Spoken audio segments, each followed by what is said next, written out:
Mikey, the elevator, really good thing. And I said, got to that place.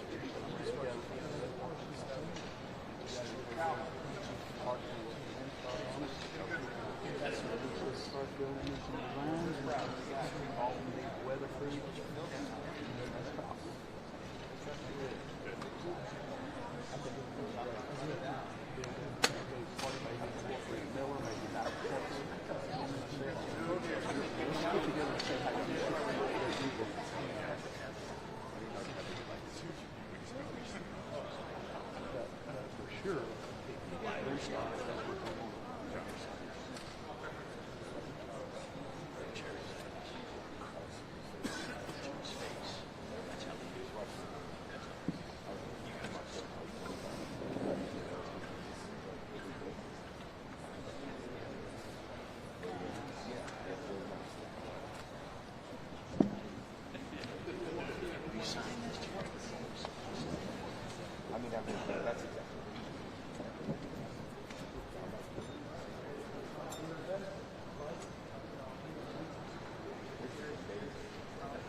What's up, my man? How are you? Good. How are you? Well, how are you? Everything okay? All good. Been a minute. Yes, sir.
Saw something that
freaking frack.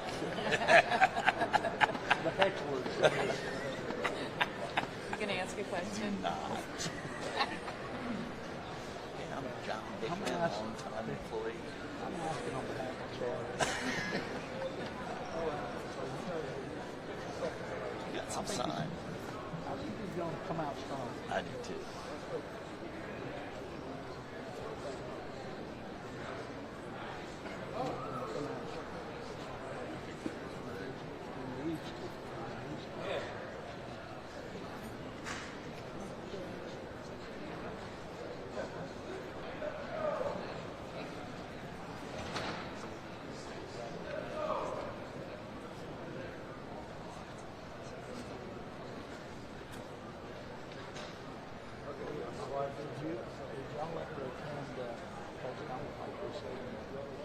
Valley Ranch. Who's actually my first press conference ever? Yeah, little side, yeah. That was a crazy day, wasn't it? Did it have music? Like we had like a walk-up song. Switcher would have. He would have done it.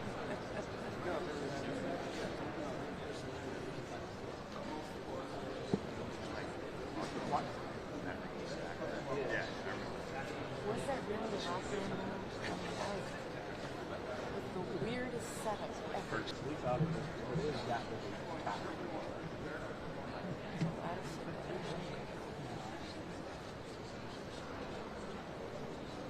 Had it when she started.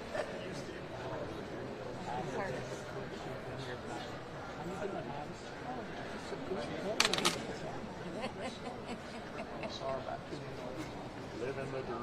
It's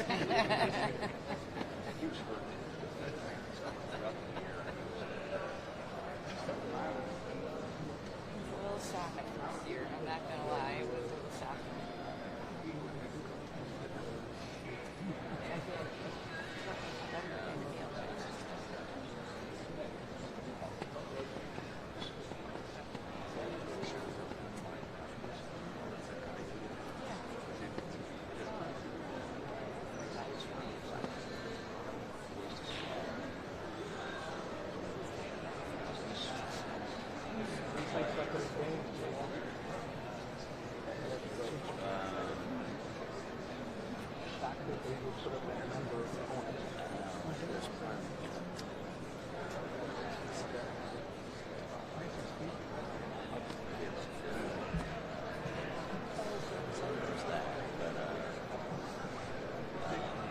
Yeah. I really want to build Giants.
righty, I think we're ready to go. I want to welcome everybody. Thanks for coming out this Monday morning here to the Star in Frisco. I'd like to introduce our participants here on the stage, who everybody knows. Of course, Cowboys President and General Manager Jerry Jones, our new Dallas Cowboys head coach Brian Schottenheimer,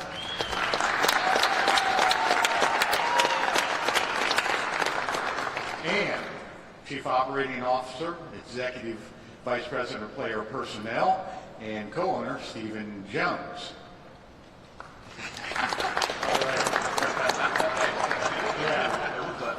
Now, what we'd like to start off with is some remarks from our head coach, Brian Schottenheimer, and then we'll follow that up with questions. Thank you, Ted. First of all, I'd like to thank Jerry, Miss Jean, Stephen, Charlotte, Jerry Jr., the entire Jones family. Over the past 3 years that I've been here, it's been really incredible to get to know them. But I would say really over the past 4 or 5 days, as we've spent a lot of hours together, that I really realized why this organization, but most importantly this family, is so special. So thank you guys for the opportunity. From a football family, the Schottenheimers, to the Jones, thank you guys for this incredible, incredible opportunity. And I look forward to working so closely with the entire family in continuing the legacy and tradition of this football team and the special brand that it has. I'm honored and privileged to be the next head coach of the Dallas Cowboys. I'd like to just talk briefly about some of the tour. And there's a lot of those young men in the back of the room here that, as you guys will learn from me, the Schottenheimers tend to be criers. And that just means we show our emotions. And so the type of people we're looking for that are modeled by a lot of the young men in the back that I will talk directly to them in a minute is just a special group. We're looking for world-class competitors, guys that want to compete every day to be the best versions of themselves. We are looking for people with a relentless work ethic. I was taught at a young age by my father that you can outwork people in this business. You don't belong in this organization if you don't value relationships. This business has never been about X's and O's. It's about people. And when I thought about it, I can't imagine sitting up here with a better group of people, a better family to do this with. So I thank you guys for that opportunity. And lastly, the type of people that we want, people that love this game. The game of football has given me so much, my family so much, but if you're not passionate about the game of football and the shield and what it represents, then you're probably in the wrong line of business. To our players, you are the core of this program, and we will focus on you every day. To Dak, JT, JB, Demo, Brock, T-Sizz, Josh Butler, Kalen, Carson, Schooney, you're back there. I don't know if anybody else snuck in that I missed. It means the world to me that you guys are here. And I can't wait to do this alongside you, to get to know you guys at an even deeper level. I want to get to know your hearts. I want to capture your hearts and let you guys get a great feel for me. But thank you for being here. It means the world to me.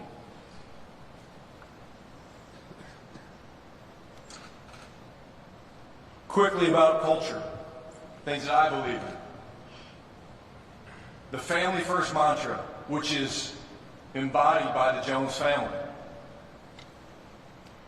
To do and make the sacrifices that we make in order to pursue excellence, it requires the sacrifice, and you need to make it fun. My conversation with the Joneses has been incredible. We see football the same way.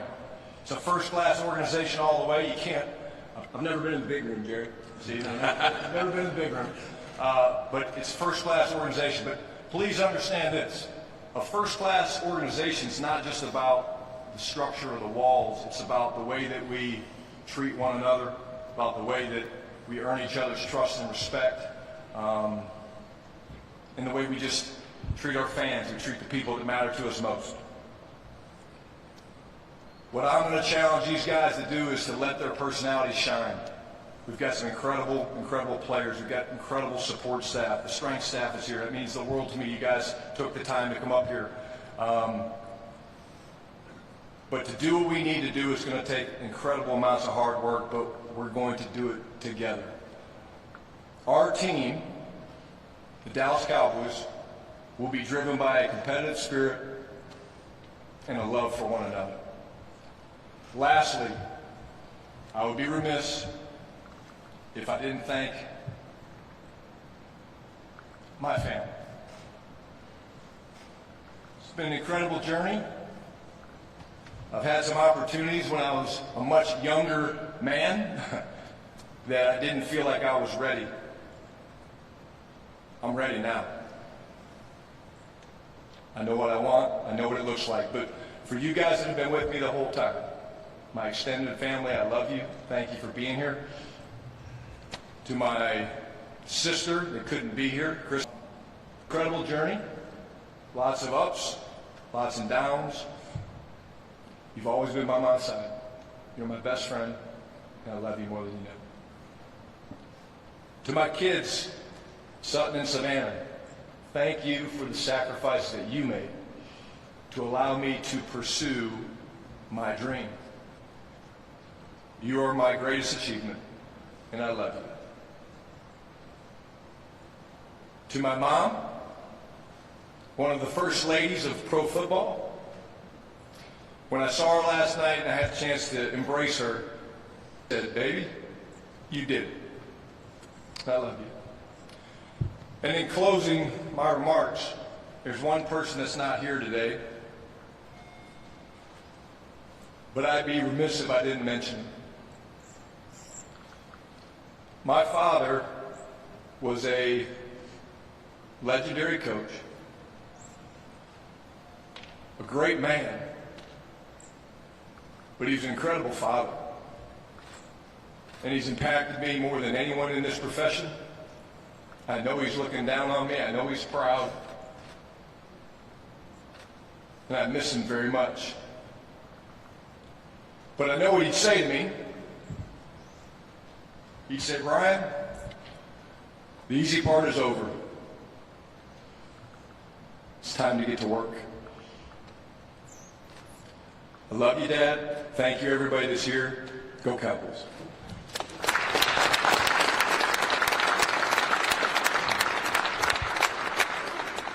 Alrighty, we'll carry on with questions, and we'll start out here in the front row with Calvin. Thank you. Calvin Watkins, Dallas Morning News. This is for Jerry and Stephen. Why did you pick Brian Schottenheimer? What was it about him that you guys felt like he was the right fit for you guys?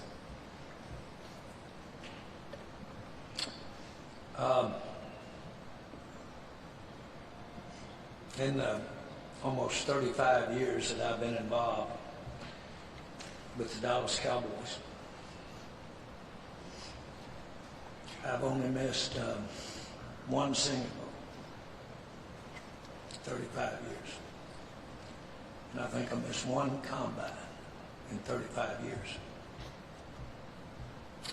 At the NFL, over the last 4 or 5 years, the NFL, we want to come in a day early so that we can visit with prospective coaches for the future of my team and any of the teams. In 35 years, I don't think I've ever visited with a coach, but what in my heart and mind I wasn't having an interview. I don't think I've ever had a coach visit with me that wasn't prospectively thinking maybe someday our paths might cross. And old Jones might give me a little thought as I'm along the way. I've been around a lot of coaches. As a matter of fact, I wanted to be a coach. Except I wanted to live better than I thought coaches lived. I wanted to drive a little bigger car, and I wanted to fly in an airplane. Had I known what I'm paying them now, I'd have been a damn coach.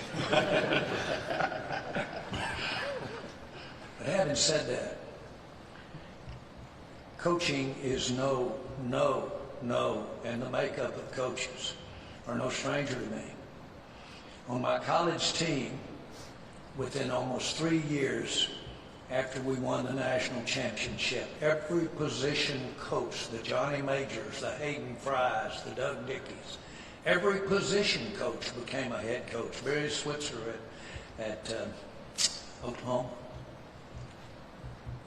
So I've seen it when I was a pup.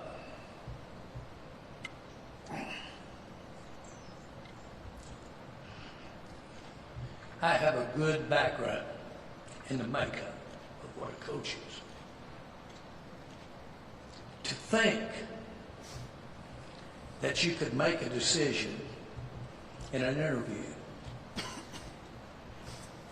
or had a visit, I wouldn't dare have had an interview unless I talked to many people that knew that person and had had those kinds of life experiences, knew their story. Pat is here today. Jean, my wife, is here. Pat is Schotty's mama. When I served on the competition committee, we had many. Jean knew Marty. Okay, we knew you. We know what osmosis is, and we know what Schotty grew up around. Not just from that, but we knew. Frankly, from the standpoint of Schotty, those X hairs crossed. Schotty might never have been in our mirror or in our view. Had he not joined us to be with Mike as a consultant 3 years ago and had been a coach. I've sat in handfuls of meetings with Schotty. I've listened, I've watched him have deference to his head coach. I've watched him have deference to experience. Guys like Zimmer, guys like that around. I've watched him bite his lip sometime when he didn't necessarily agree with that direction, but he bit his lip, as his daddy would have told him to bite your lip. Have deference to the head coach. Particularly been a part of seeing what's brought this players in here today. Guys like that. And I know that Schotty is no stranger to these guys. I know he's no stranger to this building. Now, I get my proverbial ass kicked over needing people in my comfort zone.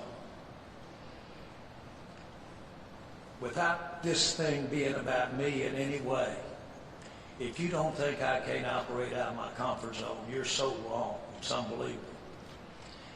This is as big a risk as you could take. As big a risk as you could take. No head coaching experience. So let me share something with you. With all of that, you just heard him reference his osmosis, his family. Anybody in this room that doesn't believe the apple doesn't go far from the tree has missed it someplace down the road. Especially if there was an effort to make it that way, and there was an effort.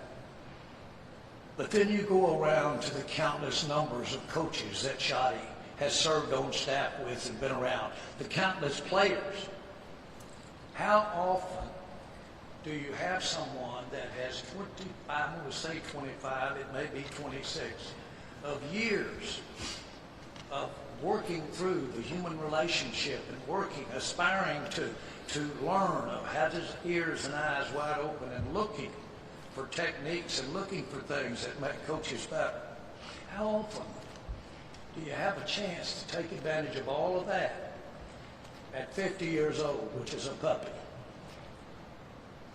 Yet he's had 25 years being around the kinds of things that he's going to have to draw on to be a coach of the Dallas Cowboys. I like his baggage. I like his baggage. I like that experience. But let me say this. I was standing with Schott when he called his mother. And I've heard the other end, and I was listening to Schott. And one of the things he said to his mama is, Mama, I'm going to get what Daddy didn't get a chance to get, or got a chance but didn't get. And I'm going to get a Super Bowl if it kills him. And his mother, of course, was emotional. This one will be for Daddy. The first one will be for him. I don't know what you call instincts. I don't know where you come. I really wouldn't dare try to tell you how Jimmy Johnson got here. I don't want to go into all the psychological stuff that caused Barry Switzer to be here.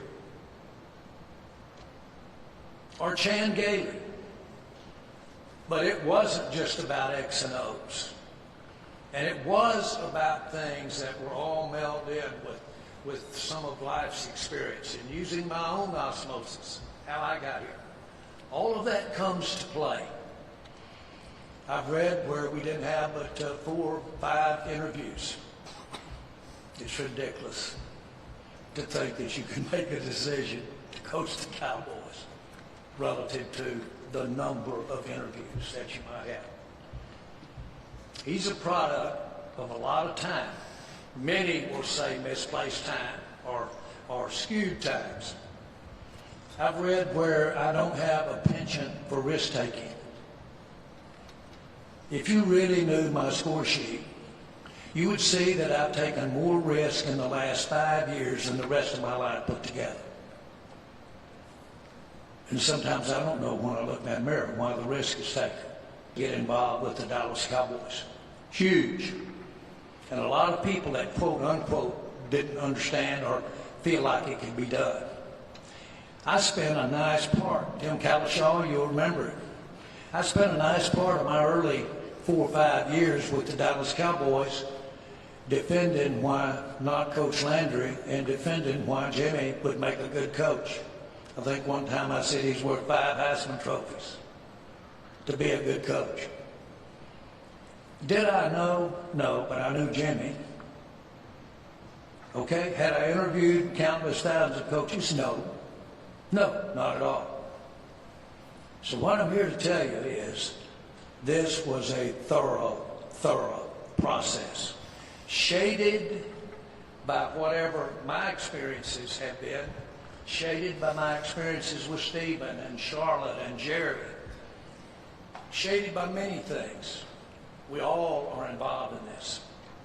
And what I would say for the fan is that, yes, to some, and it might be couched as a less than glamorous hire. What I would say to you is I've got here taking shots and not shoddy shots. I got here taking shots. Good things have happened. Let me tell you something. There's some stuff to be had over there where not many people go. There is. Don't think for 1 minute I won't take a shot. This was risky. This is risky. But by the same token, how often can you take a risk when someone has had over 30 years, almost 30 years, get my numbers mixed up, but almost 30 years of being around coaches, of being around players. That's 2/3 of his life, and then the rest of it growing up in a football-oriented, NFL-oriented family, if you will. I think this might make something special. So I'm all behind what we're, to say the very least, Clarence, for your benefit, I'm all in here.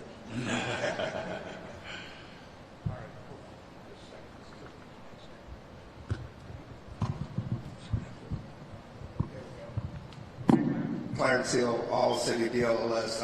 You brought up risk. You also brought up Super Bowl. What about this move gets you to the Super Bowl? That's what the fans are talking about. And Shotty, by the same token, question for you and for Shotty. What difference can you make from the Mike McCarthy era, from a cultural standpoint, that gets them over the Mike's one of my best friends. And when you talk about what Mike and this football team has done over the last 5 years, it's been some incredible, incredible success.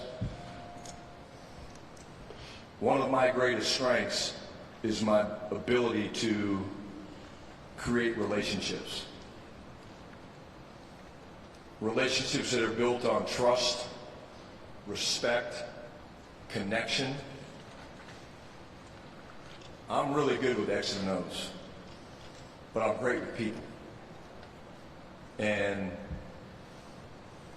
the type of men that we have in this locker room are excited about that. And so I think as we build this thing out, as the culture comes together of this team, that's where I feel like my greatest impact will be felt. With the relationships, the ability to communicate. I've always been someone that was very good at having open dialogue, hard conversations, and I've always tried to paint very clear, bright lines. And that's what I plan to do as the head coach of the Dallas Cowboys. Excuse me, speak up. How did this get you to the Super Bowl? How did this move get you to the Super Bowl? Mike McCarthy left some good stuff here. One of them was Brian. He did. Mike McCarthy's a hell of a coach. He left some good stuff here. It was time for a change. I've heard it criticized. We spent 5 days getting to come to that decision. We did. One of the reasons we came to that decision is because there was this decision available to us as well. One of the reasons. Schotty has fantastic support among our players. Key players. Real support. And they've seen him when he was on top, and they've seen him when it didn't work out so well. That's an advantage here. That's a real advantage. That was big. That was real big. This process, I read where it looked disjointed, it looked untimely, it looked those kinds of things. The very nature of the process, the time after we played our last game, you've all heard me talk about how I felt about many things that we should and wanted to talk about. That caused us to arrive at that. But what we have is an opportunity to take some of the very best things that are here in place, Mike's doing, some of those very best things, change some of that, add to it, and be better for that. Schotty's very much aware. I've heard Schotty referred to as maybe old school with his offensive philosophy. Well, I'll tell you one thing. As these philosophies or as these offensive philosophies evolve, okay, Schotty has a good feel for not only the offensive philosophies where they are today, but where they're going to go, and certainly where it has been. That's rare to come in here with this kind of energy, this kind of I'm going to show it. That's rare to combine those two things. Yeah, there'll be change, but we'll use in place some of the many things that we have here now. Brian Cotters with ESPN. You said it'd be. I think, over the past 19 years, when that first was afforded me, when I was first-time coordinator with the New York Jets, and bright spotlight, there were things that made me pause. Now, spending the better part of the last 19 years learning, listening, doing, I've learned things, almost more things that I don't believe in than things that I believe in. Todd, I've always tried to be someone that moves around. I want to be around incredible coaches. And so going to Seattle was, I would say, critical to my development as a coach. Pete Carroll challenged me in a number of ways. He challenged me to continue to be authentic, to continue to dive into the relationships that matter, which is your coaches, your players, ownership. He challenged me offensively, to be honest with you. He challenged me with, hey, what do you think about this scheme? What do you think about that scheme? You know, and McVay, Shanahan style was taking off, and in Seattle we were competing against, you know, Sean and Kyle, and so he was pressing me. So I just really feel like things changed for me when I went with Pete. Learned a ton from my dad and all the coaches, Mike and Steve Spurrier, all those guys. But Pete Carroll had a huge impact on me, and it probably sharpened my edge and sharpened my view on what I want this opportunity to look like. And that was a big change for me, and one that I'm excited about moving forward. And then for Stephen and Jerry, what do you guys need to do differently to support Brian and to end the 29-year job that you guys have between going to a Super Bowl? Well, I think we, you always have to evaluate, where it didn't go right last year. And obviously we're also evaluating this route that people say we're in terms of a championship game or a Super Bowl. And, we just have to continue to make this roster better. It'll certainly be something that Jerry, myself, Will and his staff, and now Coach Schotty and his staff, we'll sit down and take a look and see what we have to do better.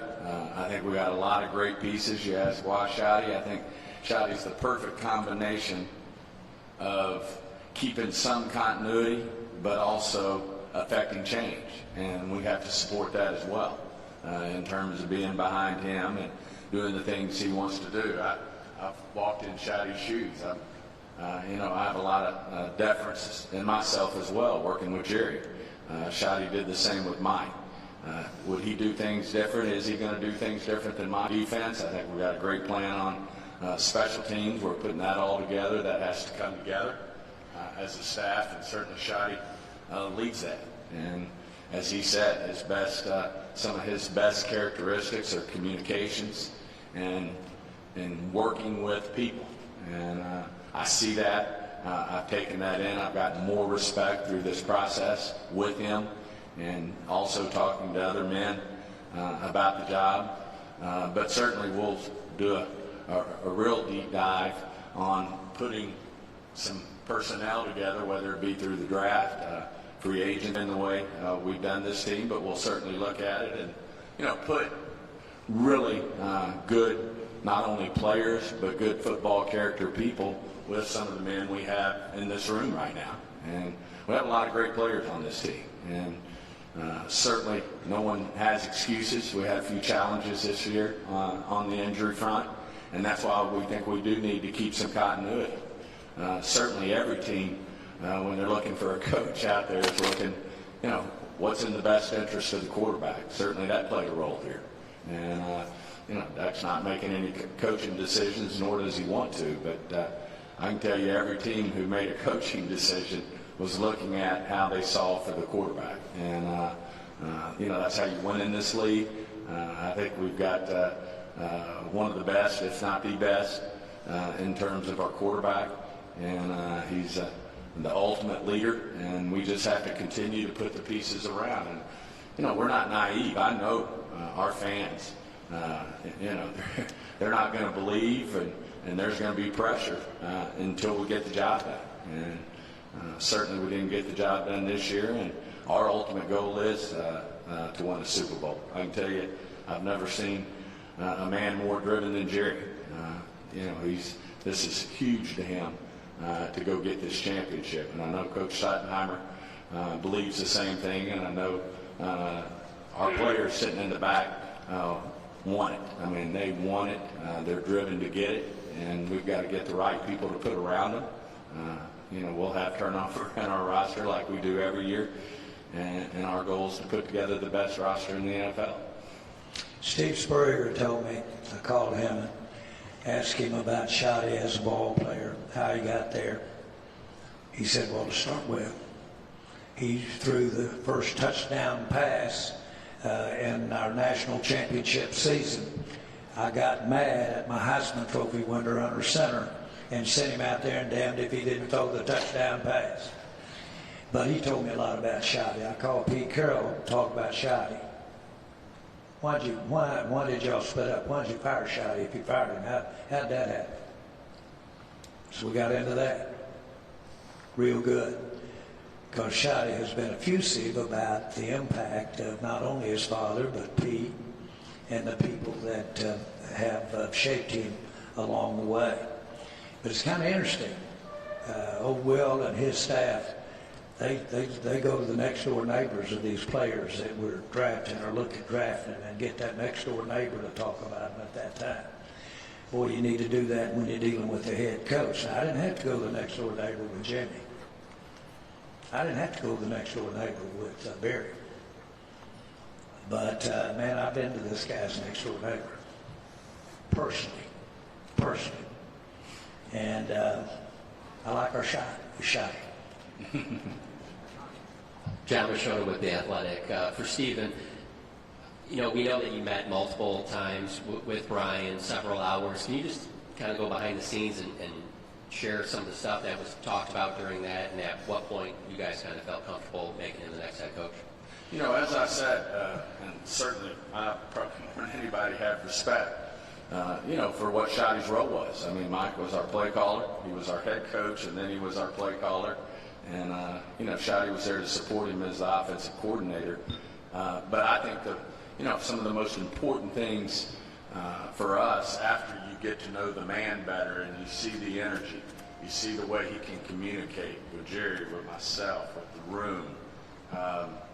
Certainly that jumped out at you. But the bigger thing, as I mentioned, we certainly want continuity, but we also want change. And, just felt like, we need something that's going to freshen it up. Mike did one hell of a job here. He's the winningest coach, I think, in the history of the franchise. Had an unprecedented, 3-year run, won in 12 games. So, Mike did a lot of great things here. But at the same time, we just felt like, Jerry felt like, I was supportive of it, that we did need change. And we wanted to hear how that was going to happen. And, it's not just the X's and O's. We obviously went extensively through the X's and O's, but we also, you get into the schedules, you get into how you get your players motivated, how you take care of your players. All those things are, part of being a head coach, and it's a lot. And that's why, a lot of people sometimes scratch their head, why would you go with a first-time head coach? That's been the way of the league these days. Most are going with these young offensive wizards that hadn't been head coaches. But I think we got a better version of that because of Schotty's experience. I mean, everybody's mentioned it, 25 years of NFL coaching and a whole lifetime of being around it. He played the game, at a high level of competition in college. Certainly that made an impression on him. But it was real important, and the more we met, the more we wanted to meet. And I think that was helping us, come to a conclusion on what that decision should be in terms of, Coach Schottenheimer being our next head coach. And then for Brian, real quick, just what was that moment like when it was Jerry or Steve or whoever told you, hey, we're moving forward with you, you're the next head coach? Humbling. There's so many incredible coaches in this profession at every level. Again, I think I look back on my journey and, the fact that I'm sitting up here at lesson for my kids, for some of our players about persistence. And you get knocked down, you get back up, and you keep working. And I'm incredibly, incredibly honored to be sitting in this chair because it's such an incredible profession with so many great coaches that when I got the news, I just really couldn't speak. Really couldn't speak, and immediately I went to seeing my father's face and knowing how proud he would be of me. And I'll say he turned around and called his mama right there in front of us. And that was very emotional. And I kind of set him up. I said, you know, you are a first-time coach, and I believe we're hanging around the rim. I think we've got in place a team that can get there right now. I had other coaches tell me that were wanting the job. You're right there, this, that, and the other. So I started to explain to him, but tongue-in-cheek, that I just couldn't take the risk of going with someone that was doing it for the first time. And then proceeded to go over some of the things that we talked about right there. And that's how he found out. He started, in my mind, finding out we'd be at our Monday morning coaches meetings. And we'd be sitting there, and this year, more often than not, I'd have my head down, just be sitting here listening. And all of a sudden, that shot would pop out with something. Hell, that's pretty good. This is kind of a somber moment. That's pretty damn good. Okay. Those are the kinds of things that give you an advantage if you've have proximity. And that was an edge to go along with the many boxes over here that were not checked. That was kind of the edge. No situation checks all the boxes. Nick Harris, forward Sox Telegram. This first one's for Jerry right here in the front. Probably? Right here. You obviously know the man to your right very well. When you talk to fans are super impatient. They see two NFC East teams playing yesterday.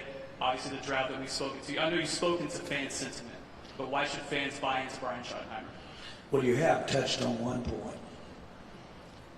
Our fans have been very patient. Very patient. And through you to them, I want to tell them how appreciative that I am of the support and of their interest in the Dallas Cowboys. Now, there's a whole bunch of those fans that look and are interested because they want to see me grovel, whatever it is. But I'm not putting that up there much. But to those fans who have been with us, this decision to bring Shotty in is risky. It's not a Hail Mary at all in any way. But it's founded over some very unique, as I started off, unique sets of circumstances. I know how much our fans are into the Dallas Cowboys. And for me to be into it is no solace at all. We're interested, they're interested, I'm interested in getting to those playoffs and winning. This is the best way that we can go to the playoffs and win. My next one's for Brian, if I could really quick. You've worked with Dak Prescott now. Obviously, he had a lot of support for you. What do you feel like you two can work on together to unlock even more of this game? Well, before I respond to that, I'd like to go back with one thing, Nick. I'm not doing this by myself. I've got the incredible support of Jerry, Steve, and the Jones family. The young men that are sitting behind you, we're doing this together. So, in the right way, we're going to get the culture right. The X's and O's will come, that doesn't matter. But the support and the work ethic of these guys that sit behind me, incredibly humbling that they know what it takes to win too. So it's not just me, it'll be me and the staff. Your second question, I apologize, was? You've worked with Dak for the last 3 years. What do you feel like you can get out of him? What do you feel like he can get out of you as well? You know, iron sharpens iron, and Dak and I have an incredible relationship, just like I have an incredible relationship with Dak. And I know how to push each other's buttons. We know how to have hard conversations. I laugh because I think about in training camp last year, the ball got intercepted, and we kind of had a thing in place where it's like you throw an interception, you come out. And so I took Dak out, and he's like, "What?" He pushed back. And the competitor in him is special. And so I think he and I working together, along with the rest of the guys, putting together the system, there'll be tweaks. There's going to be changes. But he's the type of worker that changes an entire organization. And I think he and I see the game of football offensively very, very similar. And we'll have tons of communication moving forward on some of the thoughts of things we want to do, whether it's tempo or, you know, some of the different things we're trying to do with our play action passing game, the run game, things like that. But he's easy to talk to, and I love and respect him along with all those guys. Hey guys, Patrick Walker, DallasCowboys.com. 2 questions. The first I'll lead to Shotty. Kind of circling back to what Jerry and Steven both said as far as freshening things up, looking for a change. From a head coach perspective, that's going to key in on the offense. Generally speaking, how do you look to move forward as far as modernizing the offense? Talk about solving for the quarterback. What does that look like under a Schottenheimer? Yeah, again, I go back to my days with Pete. I think if you go back and you look at some of the things we did in Seattle, obviously the starting point for me would be things that our players do well. You're always going to start with that. If your system's not flexible enough to do what your players do well, then you're probably in the wrong business. But I'm a big believer in cut splits. I'm a big believer in shifts and motions to distort things. We're going to do a great job of marrying our runs and our passes and make those look the same. I'm proud to say that 2 different times in my career as a coordinator, we led the league in rushing, and they go hand in hand. The running game and the action passing game go hand in hand. But I would say there's a tempo element that we're excited to mix in, that our players have all shown an affinity for. And let me expand on that a little bit. Why do players like tempo? Well, they like tempo because it allows them to play free. You guys have heard some of the play calls. Dak could rattle off 4 or 5. So when you go fast and you're playing on the ball, these guys, it's a little bit more like pickup basketball, you know. And those would probably be the biggest things that I would say from an offensive standpoint. From a personnel and roster building standpoint, salary cap management as well for Jerry and Steven. You guys talk about learning some hard lessons, especially from 2024, depth issues once you guys were ravaged by injury. Just as far as salary cap management goes, free agency and the like, looking in the mirror is one way that you can learn things. Another way is to look at what your opponents and enemies are doing, kind of take from their strategies. When you look at a team like the Eagles, for example, do you feel there's anything that you guys can kind of take from their strategies, seeing as they handle free agency a certain way and they're back in the Super Bowl this year, that kind of could work for the Cowboys going forward? Yeah, I think you certainly look at that. I think you look at your competitors in your conference, you know, what it's going to take to have success, whether that's a 49er team or whether that's an Eagle team. Obviously, the 49ers, you know, had the injured bug situation, and, you know, in this salary cap era, if that injury bug hits you hard enough, it's, you know, it can be difficult to overcome. And but at the same time, you know, that's the goal, is to, you know, really do a good job with your draft, college free agency. That should be where your strong depth is. Obviously, this year we were counting on playing those guys right away, and they had to jump right in, and as the injuries came, more and more had to jump in. And but I think the bigger thing here is just where can we, you know, which has been our goal in the past, where can we, you know, in free agency take care of some core needs so that when the draft comes, you are able to take the best player on the board, not unlike we did with CD. We weren't necessarily in that draft looking for a receiver, but CD Lamb's sitting there, and you know, it's obvious what you do there. And I think if you do some things in free agency, you know, like we've done in the past, to really take care of your roster before the draft comes around, you have a much better chance. But certainly, you look at the blueprints, everybody does it different. Kansas City's doing a great job bringing young guys along, and, you know, those type of things. And like a team like Philadelphia, you certainly look at the way they're doing it, where they went out and, you know, did some things with some veteran players. You have to take a look at that, and then you got to find exactly what fits your core, your DNA with our players and what we have, and what gives us the best chance to compete against. Certainly you start with your division, the Eagles, the Commanders, and the Giants, and then you stretch that out, and what does it take you know, to beat the 49ers, to beat the Rams. Certainly those are all things that come in the mix. I'll answer this. It's money management.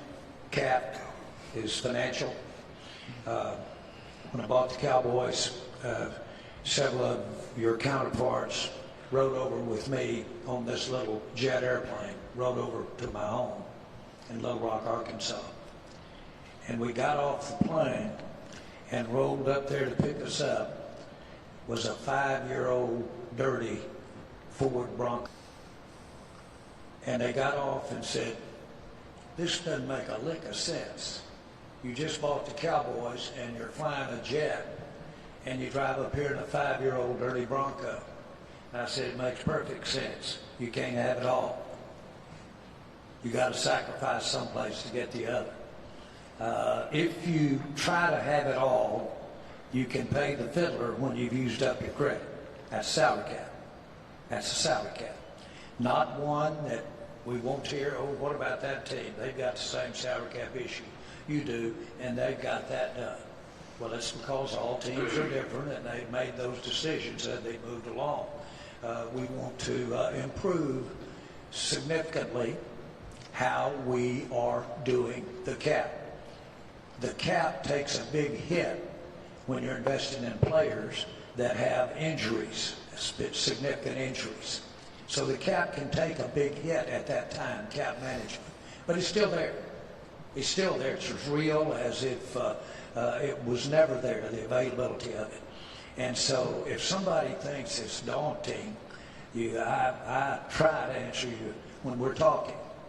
And so you hear me talk about, well, we have to manage the cap. Why not this free agent? Why don't you go do this? Not necessarily why didn't you go do that with that, or the timeliness of how you did it, but why didn't you go do that? That's all management, okay? I want our fans to know that I can manage really good. I do real well managing. I do real well managing. I know that bank account's full, that doesn't mean you got money. It just means you hadn't paid your bills due 60 days from now. So you got to look around the corner, you got to be good at it, and you got to live with the time that you're looking around the corner. Okay? And so that's what you see here. No apologies. Everybody has to do it. We obviously hadn't done it well enough. I think our first Super Bowls that I was involved in were before the cap. And so we have to do a better job in that area. Can we? You bet you can. You bet you can. Now, all in, we just spent some of it for Dak. We spent some of it for Lamb. We spent some of it for several of our players. It was an allocation, an anticipation of what we weren't going to spend or not spend in the future. All of that said, we, Stephen, me, spend a lot of time in this area. And I'm not talking about just sitting there in the office on the chalkboard. I'm talking about 3 o'clock in the morning when you can't sleep and you're sitting there doodling that cap. Brad Sham, 105.3 The Fan. Brian, how long have you been thinking about and prioritizing being a head coach, and did this opportunity surprise you? Humbly speaking, Brad, when I was probably 20 years old, 22 years old. I was throwing the first touchdown pass of the 1996 National Championship season. I actually had a card in my wallet that I had written down a goal. And it said I wanted to be the youngest head coach in the history of the National Football League. I think at the time it was David Shula. And that's why when a couple of these opportunities didn't work out for different reasons, I thought for a while it might not happen. But it's been a lifelong dream. I mean, how do you wake up every day in a household with your mentor, your best friend, see the sacrifice and the work ethic that he does? Someone told me, it's a cute story. They told my dad, they said, "Hey, is Brian getting into coaching?" And he goes, yeah, I'm trying to talk him out of it. I don't want him to, and his mom sure doesn't want him to do it. But I did. And I think it was his really good friend, Bill Cowher, that said a year or two later, he said, "Marty, you're missing the boat." He said, "The fact that Brian got into coaching, compliment to you, because you made it fun for him, he respects you, and he's following in your footsteps." And so it's been a lifelong dream, a lot of work. But like I said, that note card was in my wallet at an early age, and it's been a long time coming, but it's here. Did this opportunity surprise you? I think as the conversations went and we talked more and more, no. I think, there's a ton of reason. Stephen's already touched on it. The continuity through change. I know the players. I know the building. I know our strengths. I know our weaknesses. I know our issues. And the more and more we got into conversations, sitting around and just discussing different things. Let me say this. We wanted Brian to call the plays. We cherish his relationship with our players. We want him to call the plays. As my mind and our mind would drift around to alternatives, I believe he doesn't have to speak for this, but I believe if he doesn't call the plays, he's probably not with the Cowboys. He doesn't have to speak to that, and he probably might not know himself, really. I'm not talking down. But I know one thing, one of us, I think Jerry, said, have you ever thought about that if we've kind of gotten over in this area of potential head coaching with Brian, to some degree, the conversation he's referring to. And Jerry said, you know something, if we went that way, as much as we've gone down the path, there'd be some heartbreak here. There'd be some knock the slats out from under. I'm just giving you an idea of how the process was going as we were looking at alternatives of the other people that might be coaching the Dallas Cowboys. Brian called them the plays. So having said that, just to give you a little bit of insight, Brian, I'll tell you this, my lifelong dream was to get involved in the role of oral communication in modern day football. Had I not had that dream, had I been sitting there, I was 46 when I bought the Cowboys, had I not been sitting there for 25 years, every moment thinking about, my God, I'd watch that Lamar Hunt and he'd be up there with the Chiefs. While I was doing that, the same mind would come home from college and go out in the backyard with a stick and a ping pong ball and play a complete World Series by myself, hitting the ball over the fence.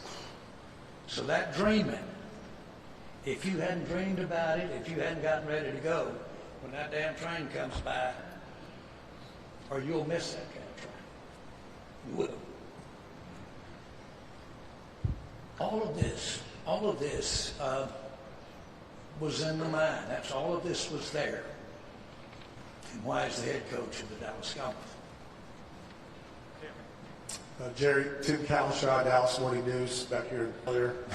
Having said that, you know since your last NFC Championship game, this is the 7th coaching hire you've made. That's a unique situation among GMs. Others do not get that luxury. How would you tell the fans again how this unique system is working? Well, it makes it unique because I've been with the Dallas Cowboys. The Dallas Cowboys have had 7 coaching hires, and it happens I've been here for those 7 coaching hires. I'm not so sure, average time a head coach coaches in the NFL is about 3.4, 3.5 years that they coach in the NFL average time.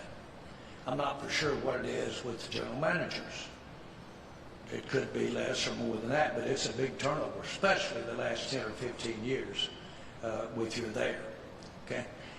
And if I could ever think the story I just told him, I got up and I went to work and I lived on that hope and that promise, and I had a lot of gas in my pocket.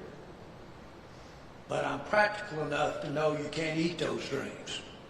So you got to go put some hard action to it. Life is real. But boy, those dreams are real there too. I'm dreaming of the Cowboys playing in a game like the one I saw last night when the Eagles were sitting up there with those Chiefs. I'm dreaming of it. I will always dream of it. I've never quit dreaming about it. I want that. Jane Slater, NFL Network. Jerry, to a lot of us on the outside, it did look like this process took a bit. What was the reason for that? Was there a point during your conversations with Mike that you thought that he would stay? Was there something that came up in those conversations that you needed to change? And what did he say, or some of the coaches that you reached out to, give you confidence that this was the guy that you needed, particularly given some of the criticism about some of the decisions in the coaching in recent years? Yeah. Well, thank you for that. I wasn't aware of any clock. Where's the clock? There are a hell of a lot more important things than a clock. Take a long time to do this. How about the timing to do that? If I'd screwed around with clocks in my life, I wouldn't get to be sitting up here. And by the way, you say, well, if you'd watched the clock, you wouldn't be sitting up here explaining why you hadn't been to a playoff game in all those years, too. I understand. I get it. One of the fun things about this deal is you get to start a new clock every time you line up for the year. And so I really can block out, not block out the practical things, because I don't care if it is the new year. If they're about to take your house away, that'll go from last year into this year. So there's reality that goes with it. So I'm sitting here because I know how to deal with reality. Okay? And so to answer that question is simply, it never occurred to me there was a clock at all. When I was trying to buy the Cowboys, I think I did read someplace, Tim, you might have not remembered or what have you. I read someplace where that process and all that was going on was maybe creating some time problems relative to the clock of the NFL or the clock of that. I've really not had the experience of that being the determining factor. I heard this year that we didn't get Dak signed quick enough. Dak, you're sitting right back there. You want to stand up and tell him you had something to do with that?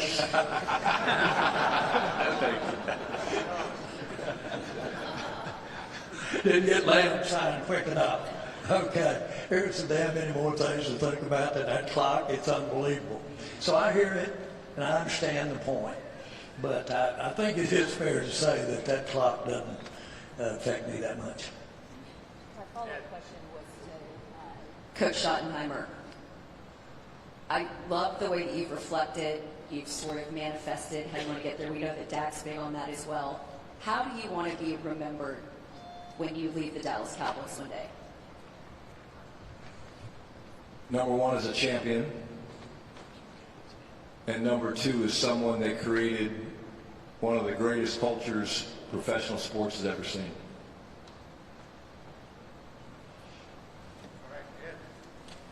Ed Werder, WFAA, back here in row 4 next to Kalishaw. Back with the Dak Prescott delegation. Brian, my question is, Dak's missed a large portion of 2 of the last 5 seasons with injuries. It's going to be, I think, 32 when the next season starts. He's a young 32. What's your vision? You talk about how important the quarterback is, all of you have in these kinds of decisions. What's your vision for him going forward? I think when you talk about Dak, number one, I've had the best seat in the house for the past couple of years in terms of the first year 1 as a consultant, watching. Literally, I remember the first day I was in the building, he came up and introduced himself, said hello, and we were just talking, and people that we mutually respected, and we talked about that. But, being around the last couple, years, my vision for him is he's one of the best. And through the coaching that he's going to get, through the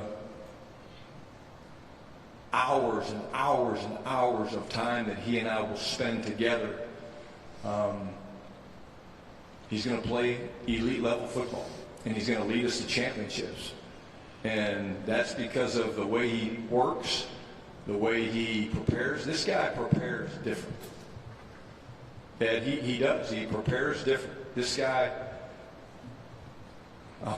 I'll be coming down late at night and trying to get something to drink. I just have to move around because my eyes are bugging out from watching video. And he's still in the building doing his, I guess it's hot, cold therapy, whatever that is. I don't do that. But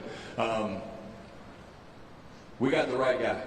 And working closely with him and these other players, we're going to win. And we're going to win a championship. Otherwise, why are we doing it? Dak, you're sitting right behind Ed Werder there. Reach up there and squeeze him on his neck and show him what a little problem is with your health. Feels like.